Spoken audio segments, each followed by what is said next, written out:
I can tell you that the number one problem in Hollywood was and is and always will be, that's the biggest problem for children in this industry. He reaches out and places his hand on my knee. I get goosebumps. You're cold, he says, concerned. I don't think that's why I got the goosebumps, but I agree. It's always best to agree with the creator. He pats my shoulders and then the pat turns into a massage. I want to say something, to tell him to stop, but I'm so scared of offending. I mean, that evening I felt like a girl. I felt like a girl playing Murder Alert. But I cried like a baby at the end of that taping. I just broke.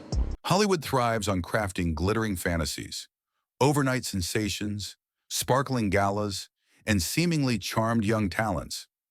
Yet beneath the surface lies a starkly different reality. For countless child performers, the industry isn't a playground of glamour and glory, but a high-stakes battleground of grueling schedules, manipulative authority figures, and an unspoken mandate to comply without question. When I told my father and mother about it, my father took his side. And that just destroyed me as a child because the guy who was supposed to protect me didn't protect me. Some were reduced to revenue streams, while others endured traumas no child should confront.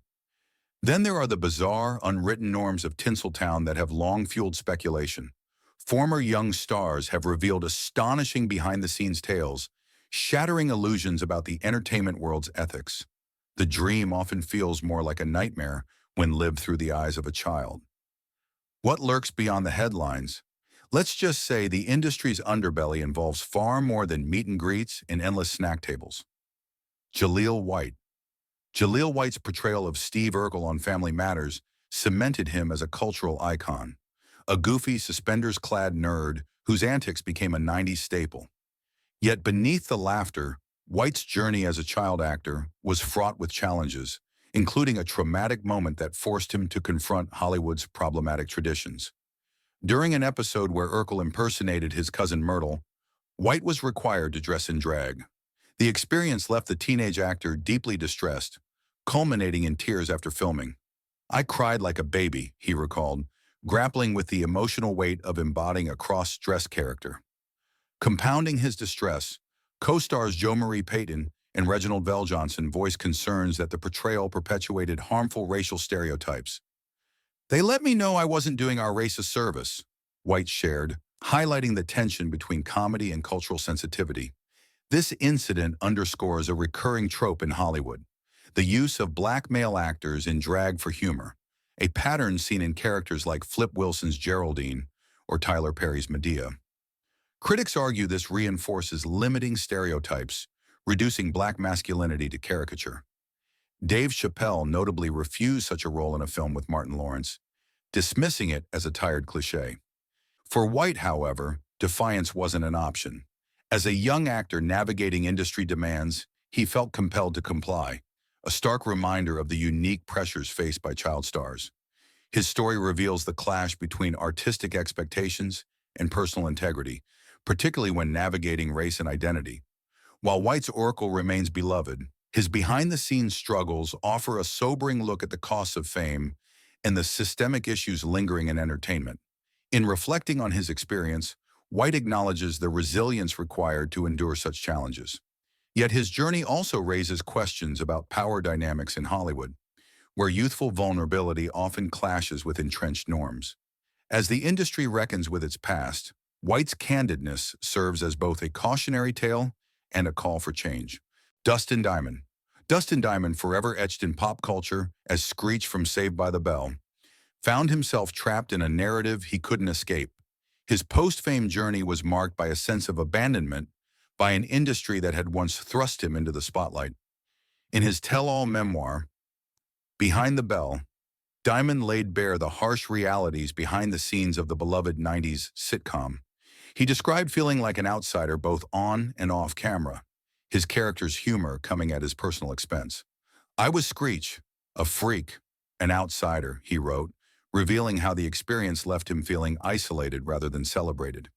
The end of the show brought no relief. Unlike his co-stars who transitioned to new roles, Diamond discovered Hollywood had no interest in him beyond his Screech persona. When he outgrew that character, the industry abandoned him. "People thought I was Screech, And they didn't want Screech anymore, he admitted. The professional struggles bled into his personal life. Financial instability, legal problems, and a growing bitterness toward entertainment executives became his new reality. Diamond spoke candidly about feeling exploited, having followed orders as a child only to be discarded when he no longer served their purpose. Desperation led to questionable decisions. In a misguided attempt to regain relevance and financial stability, he appeared in a controversial adult film, a move that backfired spectacularly when it was revealed he'd used a stunt double for explicit scenes. The damage to his reputation was done, with headlines blaring "Screech arrested" rather than mentioning Dustin Diamond. His legal troubles culminated in a 2014 arrest following a bar altercation in Wisconsin. Diamond maintained he'd acted in self-defense to protect himself and his fiancée, but the public narrative had already been written. Throughout his struggles, Diamond maintained that Hollywood systematically fails child stars. "Nobody prepares you for life after," he wrote. "One day you're on top of the world, the next, you're nothing."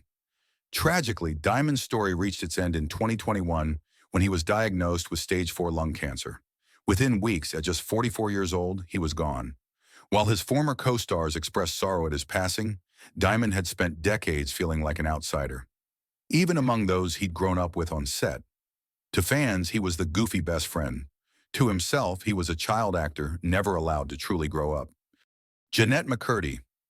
Jennette McCurdy's story isn't just another celebrity tell-all. It's a harrowing expose of the child entertainment industry's darkest corners.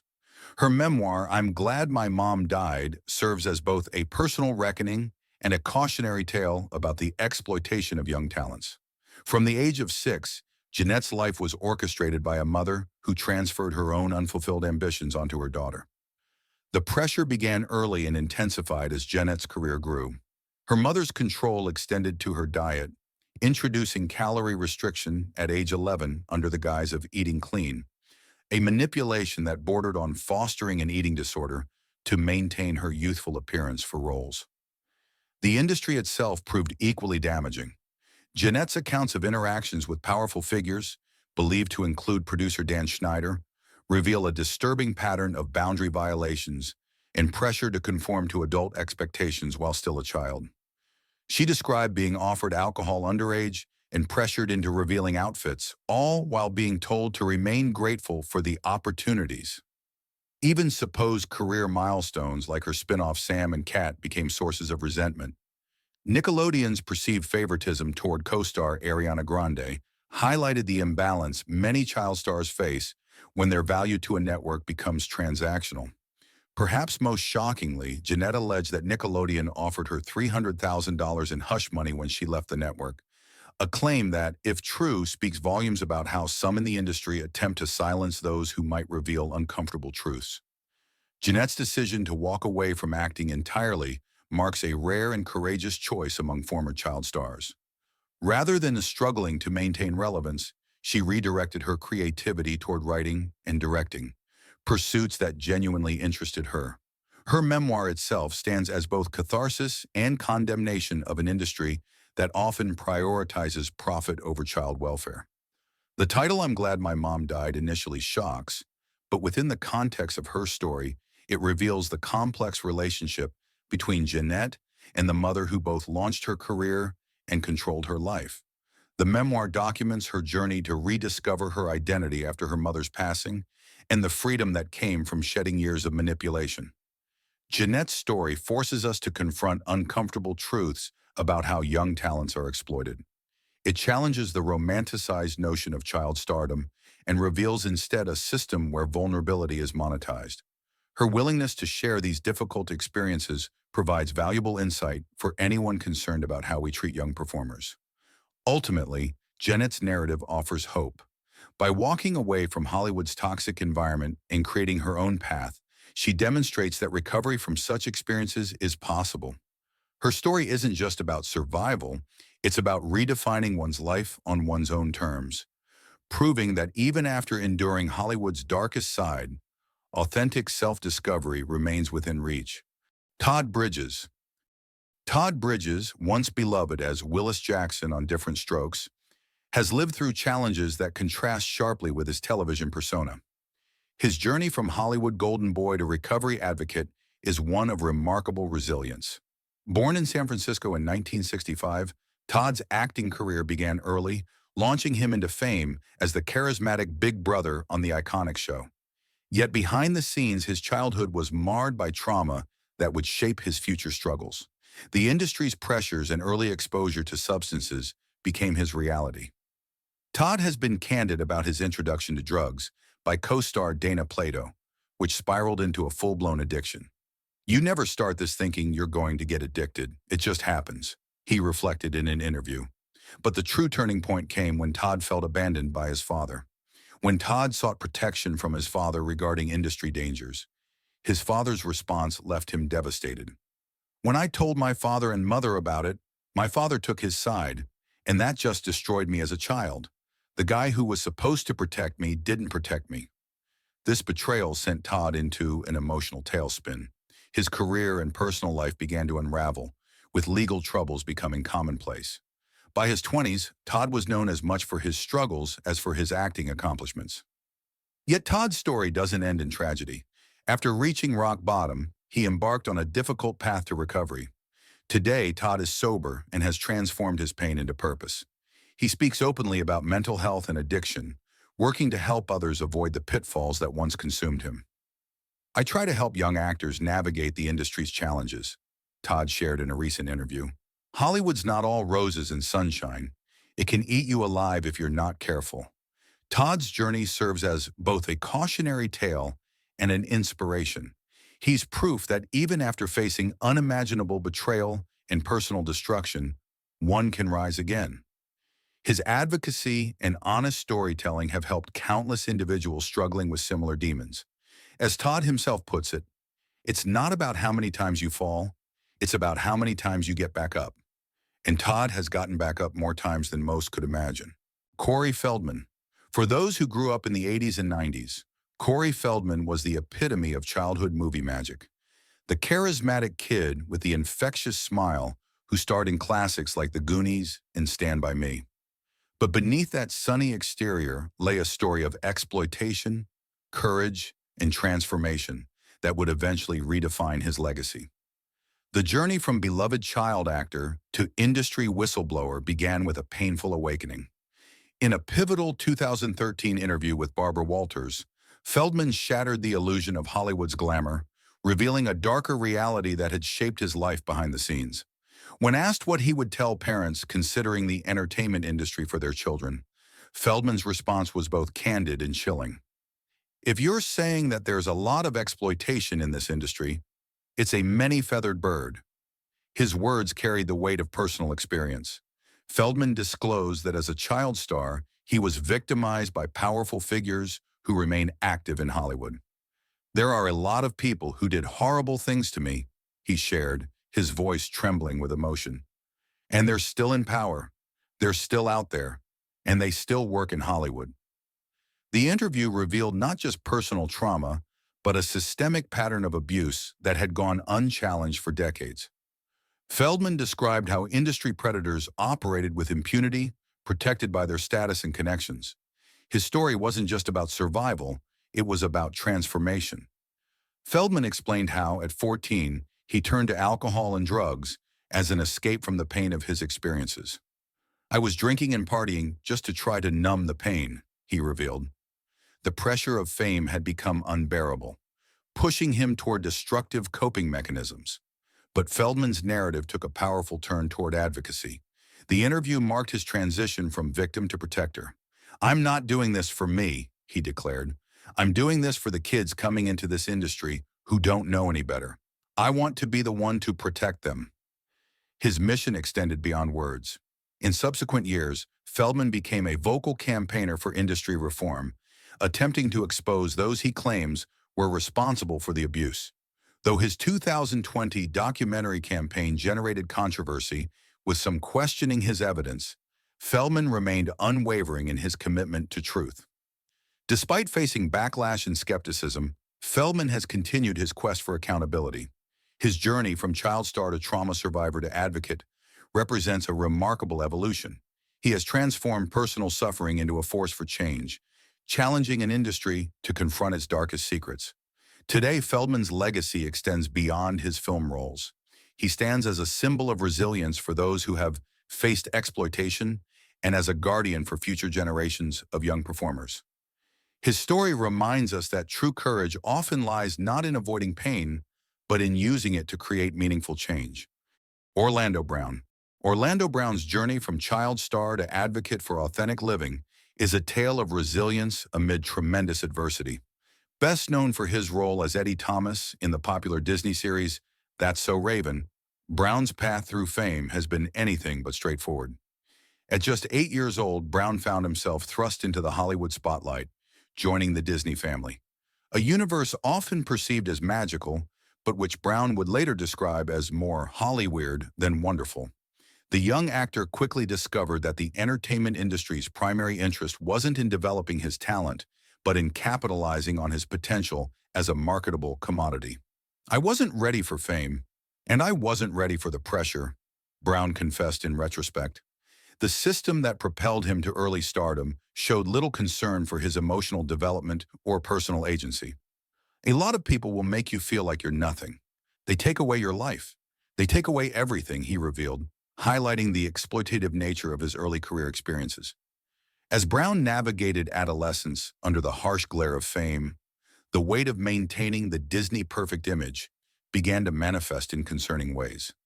His behavior grew increasingly unpredictable, paralleling a descent into substance abuse, a common coping mechanism for young stars overwhelmed by industry pressures. I wasn't ready for all that, man, Brown admits today, reflecting on how the exploitation he experienced during his formative years led to significant personal struggles.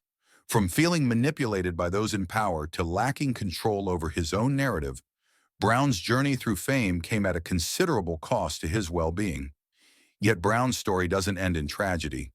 Demonstrating remarkable resilience, he worked diligently to reclaim his life from the chaos that once threatened to consume him.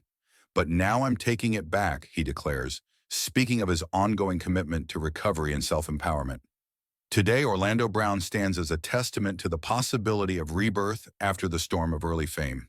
His openness about his struggles has become a platform for advocacy, offering hope to others who face similar exploitation. While the path has been arduous, Brown continues to forge ahead, one step at a time, crafting a life authentic to his true self beyond the constraints of his child star persona. Bow Wow. Bow Wow's entry into the entertainment world was nothing short of extraordinary. At just 13 years old, he burst onto the scene with his debut album, Beware of Dog, becoming an overnight sensation with his catchy lyrics and charismatic presence. But beneath the surface of this meteoric rise was a young artist grappling with pressures beyond his years. The entertainment industry, with its relentless demands and exploitation of young talent, took a significant toll on the teenage star. I was a kid with a big responsibility. It wasn't fun, Bow Wow reflected on his early career. The constant scrutiny, media attention, and pressure to maintain a perfect image created a suffocating environment. From a young age, Bow Wow was pushed to be a cash cow for record labels, and Hollywood expected to continuously deliver hits, land movie roles, and embody a family-friendly persona. This left little room for him to experience a normal childhood. I don't know what it's like to be a regular kid, and I can't say I ever will, he admitted, highlighting how his childhood was sacrificed to the demands of fame. As he matured, the pressures only intensified. The weight of expectations, constant comparisons, and feeling trapped by his own fame began to take their toll on his mental health. In his 2018 album teaser, Audacious, suicide spelled backwards, Bow Wow openly addressed the darker aspects of his journey. He spoke about the immense pressure to live up to the expectations of those who launched his career, particularly his mentor, Jermaine Dupri. Jermaine Dupri working with me, it was kind of like I had no choice but to succeed and hit it big, Bow Wow revealed. The relationship, while instrumental in his success, came with its own set of pressures. Bow Wow felt compelled to maintain the reputation Dupri had built for him, sometimes at the expense of his own comfort and authenticity. The industry's demand for perfection left no room for failure or personal growth. Beyond his professional struggles, Bow Wow's personal life was also under constant public scrutiny. His relationships, growth, and everyday experiences were all laid bare for public consumption. I wasn't able to live a normal life. I couldn't go anywhere without people watching me, he shared, illustrating the invasive nature of fame during his formative years. Despite these challenges, Bow Wow's story is ultimately one of resilience. He has worked to break free from the chains of industry exploitation and reclaim his identity. Today, Bow Wow stands as a testament to survival and self-discovery. While he has faced numerous struggles, he continues to evolve and take control of his own narrative, one step at a time. His openness about his past serves as both catharsis and inspiration for others who have experienced similar exploitation in the entertainment world. Macaulay Culkin. Remember Macaulay Culkin, the adorable kid from Home Alone who made us all laugh? Well, years later, he shared some pretty heavy stuff about his childhood in the spotlight. In a 2013 interview with GQ, Macaulay opened up about being pushed to work non-stop as a child. "I was working all the time," he said. "I didn't have a normal childhood." He described how the industry capitalized on his success without considering his well-being, leading to burnout and substance abuse issues by his late teens. Macaulay talked about working through injuries and how nobody seemed to care about his health or happiness. They just wanted to keep making movies and money. Johnny Depp. Even Johnny Depp could not survive the worst by the Hollywood executives. Johnny Depp, who became a huge star as an adult, actually started his career as a child actor. In a 2002 interview with The Guardian, he revealed that he was physically abused on set when he was younger. Directors would strike him to get the right performance, and he thought that's just how things worked in Hollywood. "It was normalized," Depp said. "I thought that's just how it worked." This abuse affected his perception of authority figures and contributed to his distrust of industry professionals throughout his career. Drew Barrymore. Drew Barrymore was herself the part of the biggest Hollywood family, but nobody could save her. It is how much controlling the Hollywood can go. She captured our hearts in E.T., has been incredibly open about her childhood experiences in Hollywood. In her 2005 memoir, Little Girl Lost, she wrote about being introduced to alcohol at just 9 years old by industry professionals who gave her wine to calm her nerves. Her mother and agents enabled her substance abuse, leading to alcoholism by age 10. "My mother and agents enabled my substance abuse," Barrymore wrote. By 13, she was sent to rehab. She's been vocal about how the industry failed to protect her and how she was exploited for her image and talent without consideration for her well-being. Michelle Williams. Michelle Williams, known for Dawson's Creek and her work with Heath Ledger, shared her story of emotional manipulation in the industry. In a 2017 interview with the New York Times, she talked about how industry professionals would constantly comment on her weight and appearance when she was a teenager. "They pressured me to maintain a certain look," Williams said. This constant scrutiny contributed to eating disorders and damaged her self-esteem. She described how the focus on her body image was relentless and how it affected her mental health throughout her young career. Jason London. Jason London, who appeared in Clueless and other films, discussed the inappropriate nature of auditions for child actors. In a 2018 interview with The Cut, he revealed that he was asked invasive questions about his body and sexuality at a young age. "They'd ask about my body and sexuality when I was just a kid," London said. He explained how these questions were normalized as part of the job, making child actors feel that this kind of treatment was just something they had to endure to get roles. This exploitation left lasting impressions on him and many other young performers who faced similar situations.